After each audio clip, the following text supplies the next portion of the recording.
Hello, everyone, and welcome back to another episode of While We Play. Here we are joined by Raphael and Nuno from Snackbox Games, and we're going to be playing their game Flip attack. Flip Attack. Today we're going to be playing their Just- game Flip Attack, um, and yeah, I'm super excited to jump into it. If you guys want to give a small, brief introduction to Snackbox Games and the game we're going to be playing today. Sure. So I'm Raphael Benros. I guess founder of the Snackbox Games like collective, I'm gonna say movement. It started about a year ago when I was no longer in job. I was unjobbed. And the idea was to work with people who were interested in building small games quickly. It came from an ex-colleague actually who was very excited about what was going on with web games and had experience back in the Flash era. And I thought this was a really clever way to try and solve one of the biggest challenges I'd seen with indie gaming, which is how do you build an audience? How do you make sure that when you are releasing a game, it doesn't sort of, flop or it's just another drop in a bucket. And so the direction was to build web games, and I'm really excited that today we have our first game that is, accessible online. That's pulling in all the metrics that we're looking for that should validate, like, okay, this was a good idea for a game. Now let's do more, and hopefully help us fund the next, 10 years of indie game making. So this is the first iteration of that, and I'll hand it over to Nuno, who's the lead on this. All right. Yeah, my name is Nuno Santos. I'm currently a full-time indie developer, right? I came from a 3D and technical art background. I've been doing this like 10 years or something, maybe 10 years. Yeah. Oh wow! Um, as mostly as a 3D artist and technical artist. But yeah, same as Raf. I've well. I found myself on a jobless situation, and I've been thinking about like actually doing games. I've been doing games like small prototypes and stuff for a long time, Mhm. and actually decided, yeah, this is a great opportunity to actually start something small. And then I I thought about Raf, something he posted on LinkedIn or something like that. And I'm like, yeah, it's a good guy to talk about. And he had the idea of Snackbox and things fit, so we started collaborating. And then yeah, the game idea, we prototype a couple of more things, and then we actually arrived to these title. Mhm. And yeah, basically was that short story. Yeah, it was nice meeting Raphael at the Not a Nordic Games event, and listening to you actually go in more depth detail about web browser games and your talk along all of the things revolved around that. Um, it was very interesting. So it's the first game that we're going to be playing, part of the While We Play series that is web based, and it's kind of interesting and cool to. It's almost like going back in time to when we were all growing up and playing games on the computer and like mini clip and all of those things. So I'm excited to jump into this game and see what it's all about. So yeah, let's jump straight into it, guys. So do you just have to like match these? Okay, so you match Mhm. these, and then you're able to deploy little minions. Yes. Okay, cool. Oh, that was so close. Okay, so I guess you got like an energy bar on the right hand side. That's your mana. Oh, it's your mana. Okay. Yeah, and on the left you got the health, basically your sides health. Okay. Oh damn, Mm. it's like, yeah, it's like a matchup game. Yep. Yeah. So it's a match too with lane defense, lane attack. So a little bit of light, sort of RTS real time strategy elements. Yeah. Obviously, in this traditional kind of tower defense, tower attack So here, for example, there's a whole lore, there's a whole background to it, which is this evil wizard has taken over the land, Okay. and your job is to launch units which are invoked by playing this kind of simple memory game. And you hope basically that you're flipping fast enough that your forces overwhelm his forces, Right. and that you can reach his gate, get some direct damage in there, clear that, and then go on to the next level. I see. In a very sort of classic, like, clearing of the world, we'll say Mario style in terms of world level progression. Yeah. But you're doing a really good job of picking up coins as well. Yeah. That's one and thing. everything that's happening on the board, which is really cool to see, because that'll come into play later too. Yeah. At first, I was like trying just to focus on getting as many units and matching, like trying to memorize the little blocks, to match the, the bow or the sword. Oh, there we go. We got a victory. Well done. Let's go. Let's go. Yeah, good one. Okay. Yeah. So 4 stars, very respectable. I've seen some Mhm. people who have just crashed out of the first level. Gotta spend that coin somewhere. All right. So I guess I got 18 coins. 2 minutes 49, not bad. So I guess head to the barracks and see if we can spend some of those coins. Okay, so we got soldier, ranger, tank, and mage. These both are locked right now. Yeah. I'm guessing you get to unlock those further down the line. Correct, yes. I would say for spending my first 10 coins, I'll just pull it into soldier for now, because they're more like frontline heavy. Yeah. All right. Yeah. Oh wow. Okay, there's quite a few levels. Yeah, you don't have to. Well, we'll see how far you can get. Yeah. Challenge for today. Also, the nice thing is you can use this time to kind of like in between levels, we can talk about it, because I will say the hardest thing is to try and talk as you're also trying to memorize and match, and your performance will go down. Like it's from personal experience, I could say. Yeah, that's for sure. Yeah. I've slowly been trying to get used to like playing video games at the same time of coming up with questions and stuff to ask. So just from looking at this, Very different parts of the brain. Yeah. Just from looking at this screen, it is giving like how, like you said before, like the Mario kind of thing, with the the level select, and yeah, just from playing that first level, it was quite easy just to quickly jump in. There's not many steps where you're like, oh, how do you play this game? You're quite easily being told, if you flip these things, deploy those in those separate lanes, you're progressing somehow. So I like how intuitive it is, with the flow of the game. It gets, I can tell just from the start, it's gonna get like super intense. The amount of troops that's gonna be coming your way. Yeah. If you make it to the later levels, some of the screenshots we have are pretty scary. A simpler problem to solve, right? Like it's just a 4x4 board. Generally, these games have like hundreds of tiles where you can, hundreds of pairs that you can match and have to memorize. But here is more about pressure. Simple. The problem is simple, but there's a lot of pressure, or the pressure builds up as you play the game. Yeah. I would say we spent a lot of time, like a good 6 weeks, just trying to get that kind of onboarding as best as we could. One of the things that is a major learning and in a way a constraint for building games on web is that the audience is not very forgiving. Like, just as it's very easy to access your game, it's very easy for them to jump to something else. Right. Because all they've invested is clicking on a link or maybe watching an ad for 30 seconds. Yeah.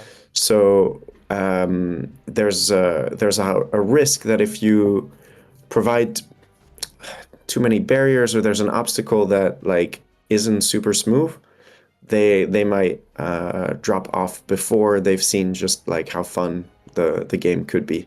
Yeah, you kind of want to. So a lot of energy. Yeah. I was gonna say you kind of want to like capture their attention and like the type of like, I guess like reward system in like, oh, you're doing well, keep playing kind of mechanic. Yeah, fast reward. Yeah, a fast cycle of action Yeah. and reward is, I think, it's the key. Yeah. And if you can do it the also the fastest way without too many interference, right? Like stealing the camera, that kind of stuff, UI pop-ups, even better, right? You can Yeah. understand it and feel like you actually figured it out instead of but through action and consequence. It's Yeah, Yeah. I guess I'm getting subtle. pretty kind of quick lucky with some of the quick matches. But obviously I only have 2 troops right now. I guess Yeah, it for gets now. a Yeah. lot more complicated once you add in like the mage and stuff. Yeah. Then you're having to Yeah. memorize more like patterns. Yep. Yeah, it's yeah, as soon as you get the other ones, it's very involved and you will not be talking to us. No. The stress levels will be rising.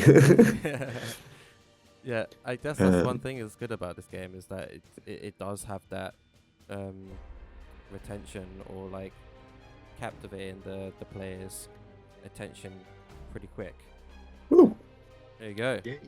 Yeah, we've done it. 4 stars again. Well I'm still yet done. to get that 5, but you know, we're doing it. we'd be very impressed if you got 5. Again, we're such a distraction. Like, we just want to talk about the game, but I'm sure if you focused on it, you'd be killing. But yeah, this is good. A good use, I will say, an effective use of the barracks is really what makes the difference. Yeah. Going further into the levels. Yeah, I guess like one thing that if you can visibly see like the upgrades that you're putting in or the points that you're putting into your troops through the gameplay, I guess that's one thing that's would be quite cool as well. Whether Yeah, it's like yeah, animations or different type of attacks. exactly. It's a reward system too, right? If you see your choices visually, not only on stats and stuff. Yeah. Yeah. Oh, here we go. Okay. I want to see what this guy does. Oh man. Okay, he's got an extra bar on top of his head this time. Yeah, that guy has a shield, Okay, he's got a shield. a bit tougher than the rest, basically. Oh. Just a bit. Oh my god. Okay, yeah, I can already tell. Just with one extra troop, having to memorize all the permutations. Yeah. Yeah, this is a game for people who really like to do quick maths. Yeah. Yeah, it's definitely got that. I haven't played many like match style games. I guess like the closest thing I would say is like Candy Crush, you know, or something like that. But this just adds a lot more depth to it. It's not just like a simple connect and you're done. Nice. Oh, what's these little like green things? It means you still have a troop to like deploy. Yeah. Yeah, exactly. Yeah. Okay. Oh my god, I just did that one. So what was the idea, like, I guess, originally starting when you guys started trying to come up with an idea for this game? What was the reason behind wanting to make a game like this? This actually was please go ahead. No, I mean, No. I obviously it's your idea, Nuno. So I think you can tell the story. But a lot of the work is about what we think would work on this platform. Also, Yeah. Right. like it's a test of do we understand what people like here? Can we build something within that scope? And then, so beyond that, then there's the creativity, and that's Nuno. I think you can talk about that more. Yeah, like the game idea itself was kind of designed from the beginning to the platform and kind of taking a little bit from these classic games that work really well on these kind of platforms, tower defense and a mix of another game. So for a tower defense, generally you got resources, right? Your troops or something else that you build your stuff with to attack or defend. And yeah, the mix came from that idea of mixing two different genres. One that would give you resources, and the other one would be just a typical tower defense thing, or well, Yeah. and yeah, a bunch of other mixes came to brainstorm and etc. and were kind of evaluated against longevity or scope. With that way, does these actually can be built and added to, like a I don't know, Angry Birds, for example, right? The Yeah. main mechanic is what it is, but you can build like infinite levels for it with different challenges and all that. That has a lot of longevity, and in the end, this one was the best one. So I did a little. I tried to actually come up with a pitch for Raf, and but decided to drop that and do a prototype. Okay. Just some capsules fighting the board, and yeah, it worked pretty well from the start. And yeah, it was kind of, we greenlit it into existence, and basically all the problems arose from how do we do these, how do we do that, and yeah, just design problems Yeah. that needed to be solved, since there's no, well, this mix is not, it's not, I didn't see this mix being done before, or Yeah, that's or the one thing working, about, right? I guess, game design in general is like when you're trying to come up with a concept or an idea, and you know, there's only so much you can take from reference from other games to try and like make your own ideas, or you know, implement them and from other games and bring it to life in like what you're imagining, and yeah, taking those little pockets, like you said, from like the Angry Birds or like what primarily normally works for like mobile games, and then bringing them into like a web-based form. Yeah, instantly already, like, you don't need to worry about retention if players are already so inclined to spending a lot of time into like those quick reward, quick level style games like this one. And yeah, it works well instantly. Yeah. I think the biggest learnings for me, at least on this journey, has been how effective in execution people who work in mobile gaming are. And they're the ones that when I've spoken to people who have made successful mobile games have like the best advice in terms of getting stuff done and how to get stuff done. It's so systematized because monetization is like the core driver, and that's why they get criticized, you know, also because it's like, well, you know, you're building such a powerful addiction machine that exists in everybody's pockets. Yeah. But if you take just from a pure crafts side of things, like the first feedback they gave me was like, have you run like a comparative or a competitive analysis on like a feature or like where things are? And once you unlock those kinds of tools and you think, okay, yeah, we have a direction, we think there's space here, there's creativity, but then it's like, how do we know we're making the right choices along the way? Well, they have a lot of tools for them to decide what is that choice. Just like we are, the reason why I think we also like throwing it on Crazy Games is that we have a nice relationship with them where they're going to give us metrics and then we can ask questions on that, being like, what does that mean? If we want to do better, what could we do? You know, and they have that expertise too. And I guess that comes down to just like, you build a smaller game, you can ship it faster, you can learn faster, which means you can build a better game next time. Yeah. And I think that holds true. And even though we're still like practicing it and we're not as fast as we could be, I think, I mean, here I'm really proud we've made something really beautiful that is interesting for us to at least get feedback from, definitely, Yeah, and hopefully go further.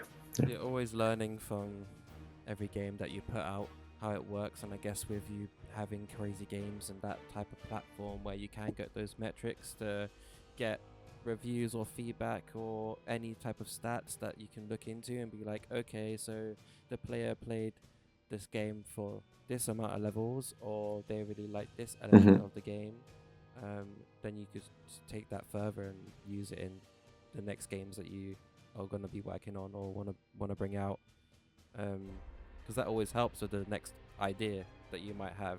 Yeah. Oh, they really like the barrack section where you can level up, so maybe why don't we implement like even more in-depth detail to the level up system? So maybe they've got now sections where, you know, the shield guy, you put a point into his shield, he gets extra like 5 seconds of shield instead of going down the other path where he gets like 5% extra attack speed or something. Hmm. Hmm. So all of that, Definitely. yeah, all of Yeah. that stuff comes into it. And Yeah. even not only for the, well, general learning for the next stuff you do, but even for the current product that you're working on, Hmm. it's a good thing to fine tune, and it's always would be always a good thing to, before you leave it for another project, to actually look at those metrics and, well, Hmm. figure out if you can improve something, right? Yeah, Hmm. Because they're super useful. That all feedback, testing feedback loop is like crucial for, to actually Yeah. fine tune the thing, right? yeah, yeah. You Yeah. That's the main thing, I guess.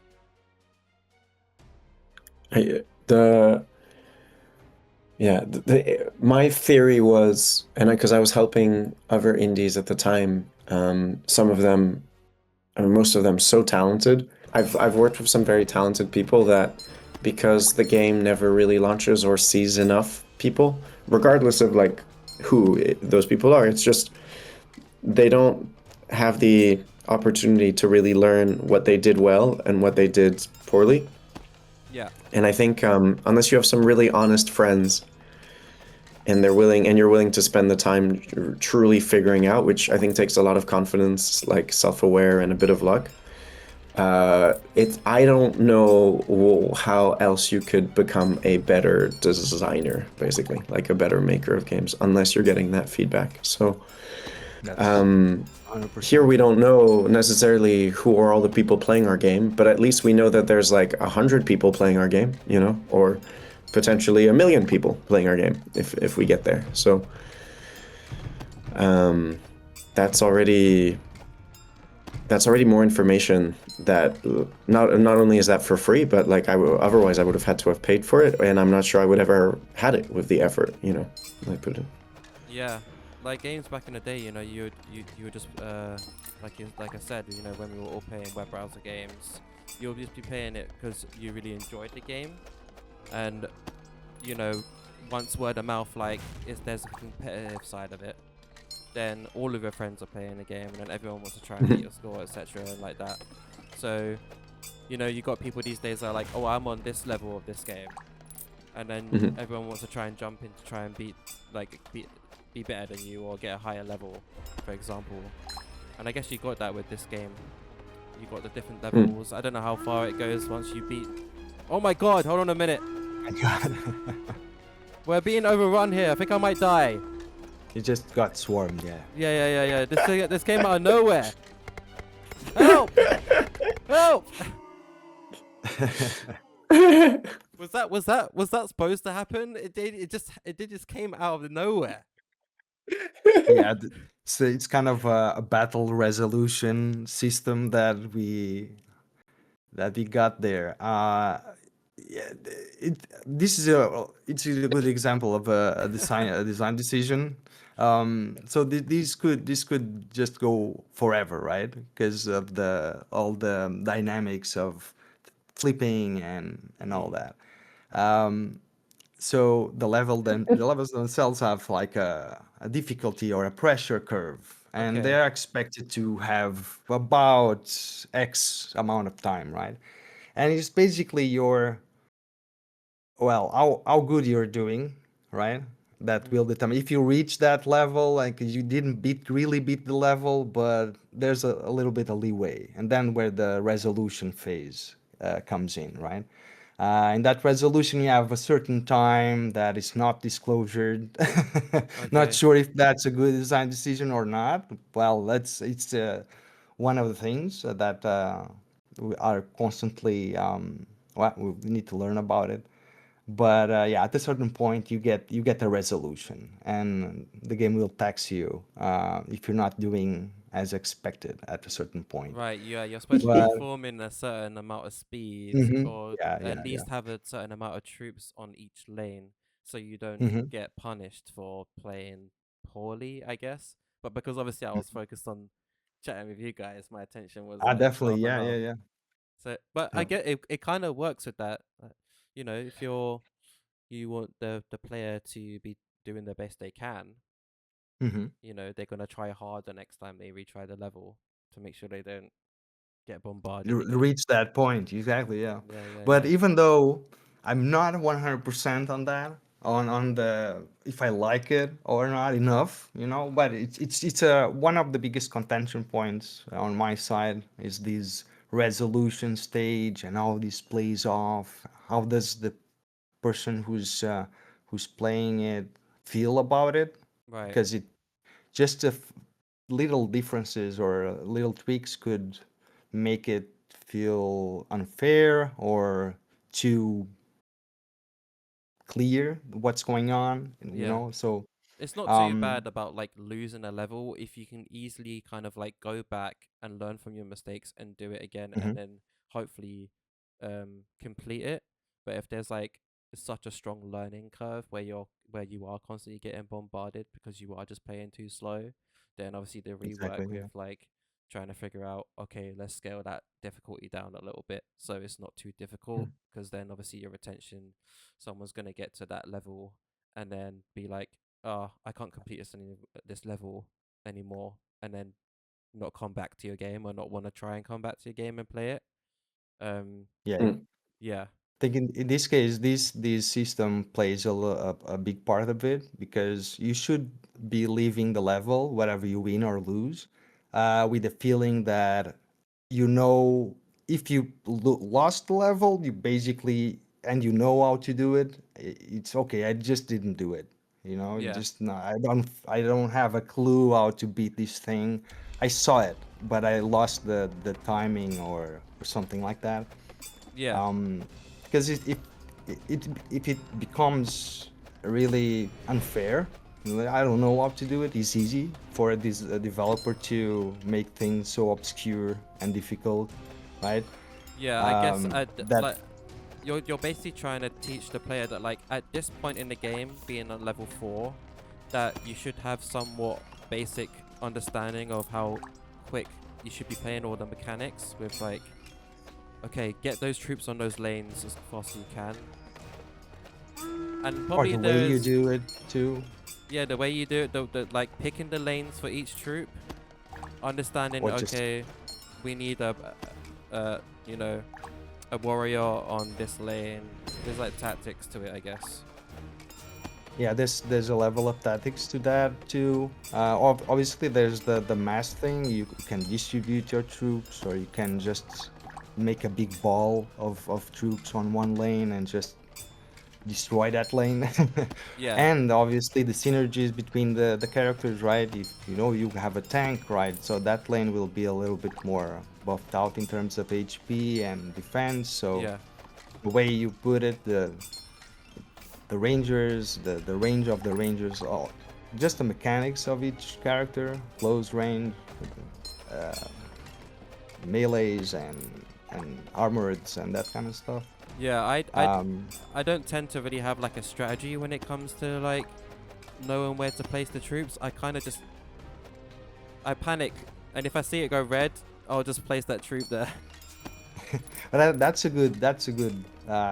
good feeling. Like the red lanes are exactly for that because it's kind of endangered, right, at Yeah, the yeah, moment. yeah, So yeah, it's the emergent one.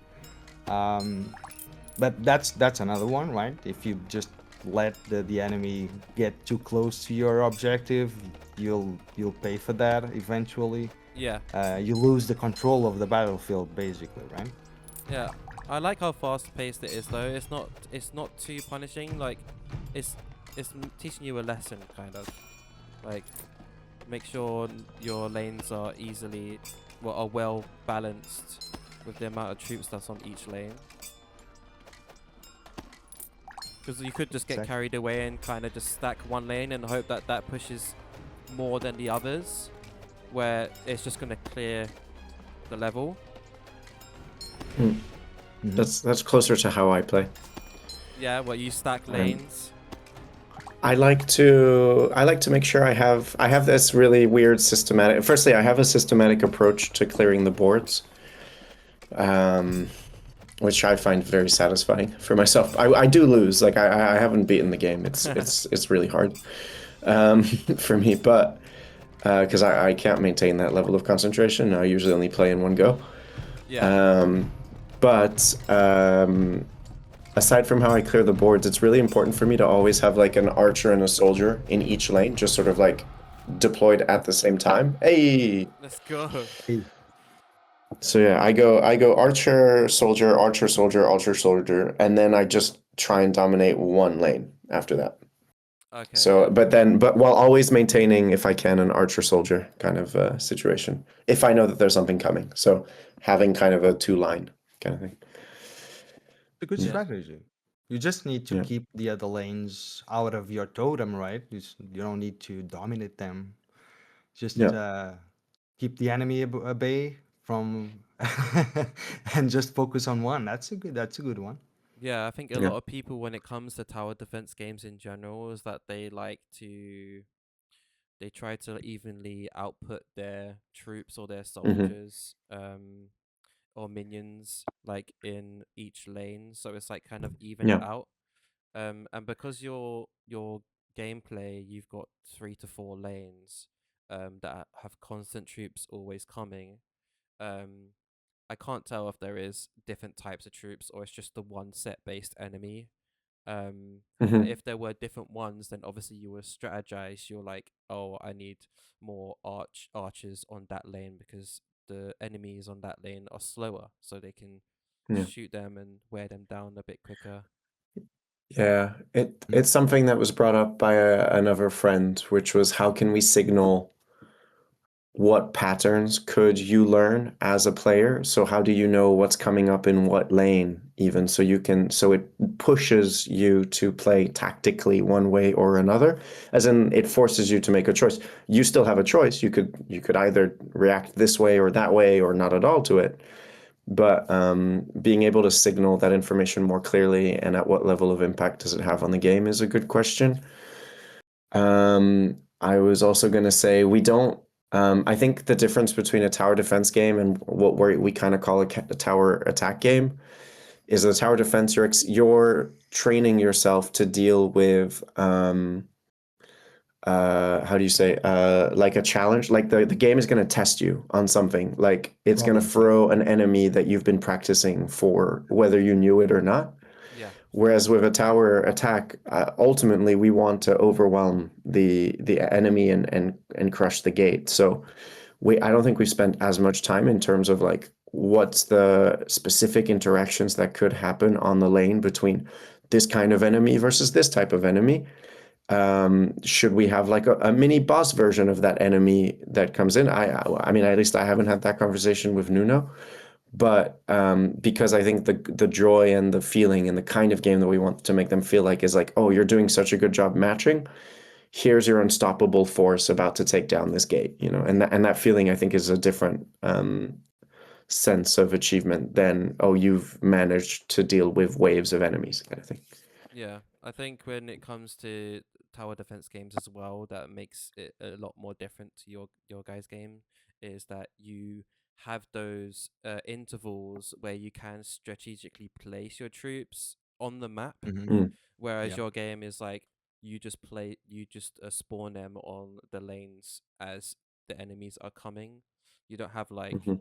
because normally in like a tower defense game you've got all the different lanes and you can strategically place them like, oh, one archer there, one mage there, one there, and then just stack like a corner. So whenever the enemies are coming down like that, you've always got that focus point where you would do the most damage. But your Mhm. game is like, just send them on the lanes and hope that they can take down the enemies as they're coming. Yeah. Yeah. It's the real that's another big design well problem as a problem to solve or something to reflect about this game, which is the real time nature of the combat itself. It's basically what you're saying. It makes it not as well defined as a typical tower defense, which you basically catch each wave by its own, and you can actually see the problem. Even if you lose, you can go back. Okay, at third wave, I got 3 of these guys, 2 of those guys, and you already know the level. Yeah. In this sense, the waves are there, but they are continuous, right? And are kind of driven by your own speed. Um, so it doesn't become too unfair about flipping. It's more about consistency and a little bit about speed. Yeah. Um, and the thing is, the real-time nature of it, like right now, right? You're destroying the right lane.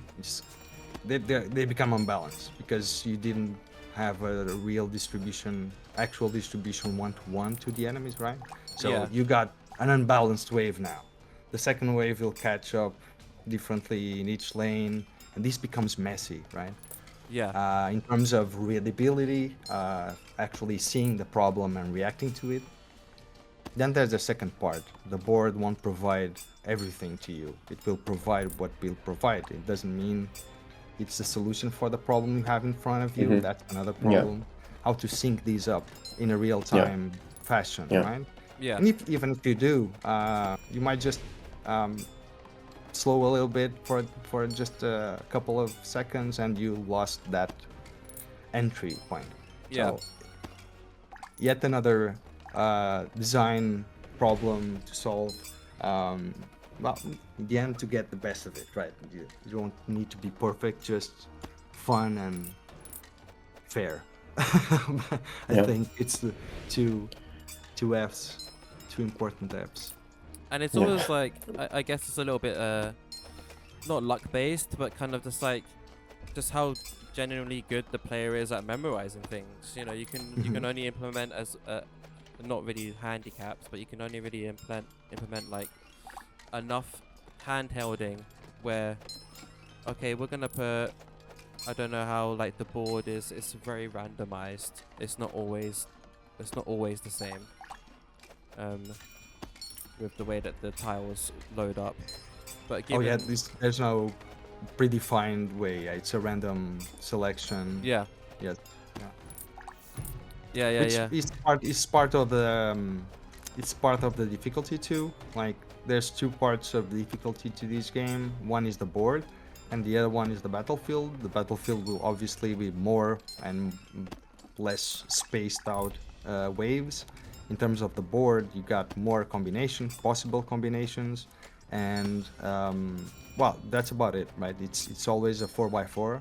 Yeah. Well, um, still, I'm not sure if it's a good idea to get it bigger, but yeah, as the pressure comes, you need to flip or match faster and well, be a little bit more strategic about it because you'll get a spell too later, which you can unbalance a little bit the lanes and all that.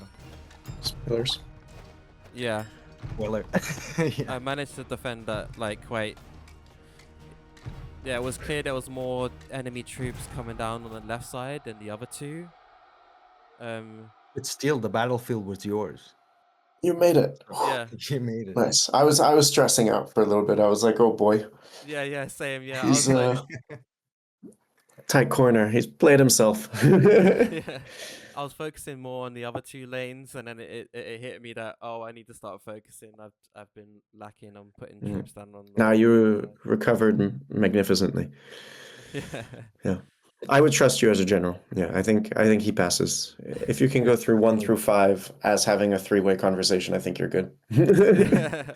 It's like jogging and having a conversation, man. It's like I don't know how people do that. I don't know Yeah. how people yeah. run by side and have a full length conversation. It's like, It's running is hard enough. What are yeah, you doing? exactly. How am I supposed to keep at the True. same pace and talk to you at the same time and be out of The breath? only thing I can think of is they're not actually listening to each other or No, talking. They're just sort of performing the act of talking. they're talking to themselves. Like they want to listen to themselves talk. I don't know. No idea, because apparently they're so good at breathing while running, Yeah. which I don't understand. 3 out Hmm, of 5 stars is not bad though, considering I kind of got pelted towards the end there. And absolutely. As long Was as you give the calm. game 5 stars, then we're good. yeah. Oh, there we go. I can level up. I mean, the mage. Yeah. I feel like with the color difference, with the blue, green, red, and light blue, um, the more that you play the game, the more you get used to with how bright the colors are. So it's helpful for the player when trying to Hmm. memorize and match the tiles with like, okay, there with the bow was there, the bow was there, the sword was there, the sword was there. Um, Yeah. Yeah, so the I try way that to. go ahead. Sorry. Yeah, I try to to keep the color coding as close as possible. That was a problem too for the enemy, right? Because they have a color too, or a bunch of them. But yeah, trying to keep the tiles, the characters themselves, and everything related with the clear color code. I think it's pretty essential for well the readability, right? Especially and if you can get it from the start without any modes like color blind modes and that kind of stuff, Oh yeah, that's perfect because it's from the start. It's like way better. yeah, Mm. yeah. I really like how much you guys have thought about how the player is gonna feel coming into first time playing your game and taking the time uh to give it a go. And I found myself I played it a little bit before, and I found myself already wanting to continue playing a game, but I knew that we were gonna record the video and play it, so I didn't want to spoil too much. But Uh, I played like the first level, and I was like, okay, no, you need to chill out and like wait and hold out because I wanted to get into the next level and like see nice. what the other troops that you unlock get. So you already have that kind of like off the bat of like Hmm. just from personal experience and being a gamer, um, wanting to come back, which is good. Hmm. So I mean, that's the biggest compliment I think you could give Nuno and us, the true, team. yeah. By the way, also shout out to our producer, Jonathan, who has been accompanying us, especially in the last couple months, that to help us get this across the line. Like we had this goal of launching this game on Crazy Games in June, and we needed the extra help, I think. So I just want to make sure that he gets a shout out. No, of course. Uh, How yeah, was thank you, the? Jonna. Yeah, I thank hope you. you're listening. We can share this across to him. Yeah, we will. We will. But yeah, I think I really, really appreciate that you could see that because for me, all of the conversations were always around what does the player feel? How does the player understand? What's the experience we're giving to them as fast as possible? And it's a cool challenge. Like it really is like a cool North Star to try and aim for. And yeah, again, I Nuno is really great because he's a great listener, and he doesn't mind being challenged. So I really enjoy working with him. I've worked with other people who, when you think of indie games, it's very driven by your ego because you're seeing this as like your creative freedom that you don't want to give up. But I find that to be a little bit immature when you realize that as soon as you're making a game that's not just for yourself, it has to also conform to other people. then you have to start looking outside of yourself for what really is a marker of quality. And yeah, so just really happy, and that's the ethos. That's the biggest thing I've learned from Snackbox Games, from doing these kinds of projects, is like working with people who are willing to go along that ride Yeah. and be open-minded and learning, versus people who just want to do their own thing. And they could be very successful or they could not be, but it's harder to learn from those experiences, I feel like, in those collaborations. Yeah, I think definitely for myself as well, just coming from like a game development background, um, it's I think one of the most exciting things is watching people play your game, and when they find things that they really enjoy about it, you gotta make sure you hone in and like understand why they enjoyed that part of the game or that mechanic or level or whatever it is that they really liked, and make sure that you listen to that feedback and be like, okay, let's see if we can continue to improve or focus on that thing, whatever it is. And I feel like you guys have done that with the player progression as well, slowly implementing like, hey, we've got this new character that you've unlocked, let's see how this plays with the now new strategy that you're going to have to learn. So you're not like, as you play most games, you've got the tutorial. With your game, the tutorial is kind of like implemented whilst you're playing the game, with the way that the new Hmm. characters come in, having to learn the new patterns of the board, flipping. Um yeah so Yeah, those things are yeah, really cool about your game. thanks. Thank you. Yeah. No, I don't know if you have a comment, but for me, I see it kind of as you just made me think of this, but I think that was one of the coolest things about playing a Pokemon game, like the first ones when I was a kid, is that you would discover a new Pokemon and you had no idea what it did. And that was true for pretty much the entire game. Yeah. Like there was never a moment where, oh, I already know like the first time you're playing, you have no idea, and you get to the champion or Elite Four and you're like, what? This Pokemon exists? What is this? And I think that I don't think we did this necessarily consciously. I think what we were trying to do was balance the amount of content as far, as best as possible. But in a way, that's also what's happening, in that your player gets to discover, enjoy, and still learn new things by just the fact that we're giving them content in different ways.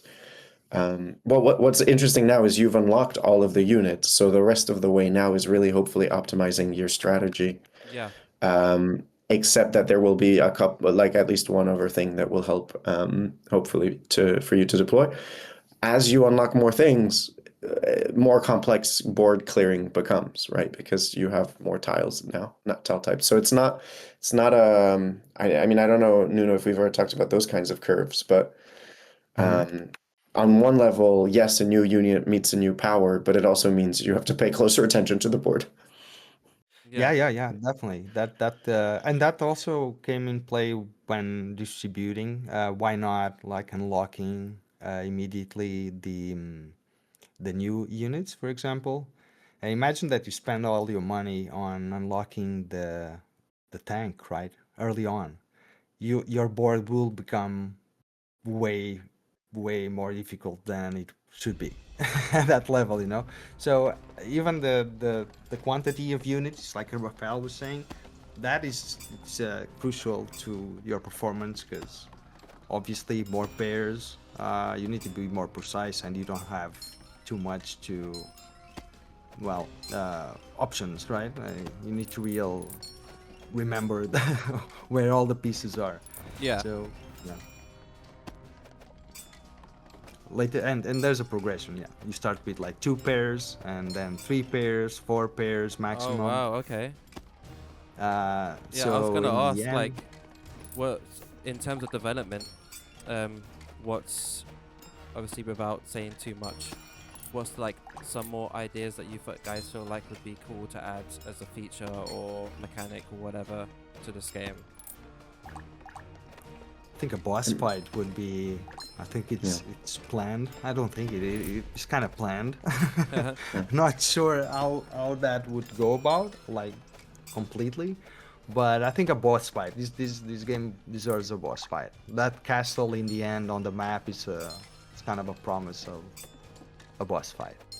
Yeah. Obviously, Yeah. I haven't fully completed the game yet or got further into it as far as I've gotten, but I can kind of see that happening where, you know, there will be a boss fight at some point.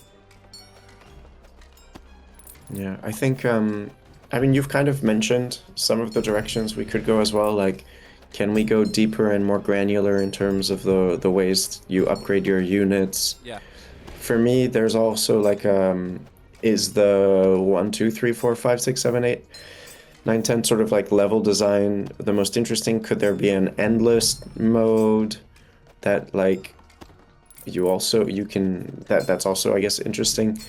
Right. We mentioned, could there be types of enemies that have like that, you know, just like in Lord of the Rings, where you're gonna bring out like the big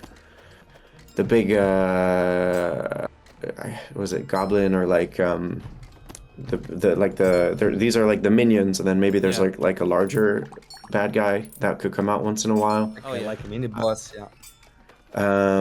I also like the idea of, I mean, obviously different kinds of units, different sets of units. Like we haven't talked about this, but you know, maybe one level is this kind of world, but in the next world it's more around like deploying siege units. You know, like a catapult or some kind of battering ram or something would be kind of crazy. Oh yeah. 100%. Um, Also I stuff think, more oriented to the platform, like dailies and yeah, challenges, challenges, yeah. leaderboards, that kind of Also, stuff. also items, like items, maybe permanent items, like things to collectible type stuff, you know? Yeah. Yeah. Yeah. Yeah. There's a lot just from playing the game for what, just under an hour. You can already kind of just see what more can be implemented. Like you had like Yeah. the barracks in the middle of the lanes that made it a little bit harder for Yeah. you to push those Yeah. lanes. So you obviously the Mm-hmm. player's like, okay, I need to focus on these two lanes specifically so I can get through those barriers to reach the final end goal. Obviously, if we're very successful, we would just do a reskin with some of the greatest franchises, you know, like let's make this a Pokemon game. Let's bring Totoro in from the forests and see how well he does against the evil wizard. Yeah. It Yeah, works yeah, fine on that. You just need the units and the theme itself, and Yeah. it's easy to do. Um, yeah.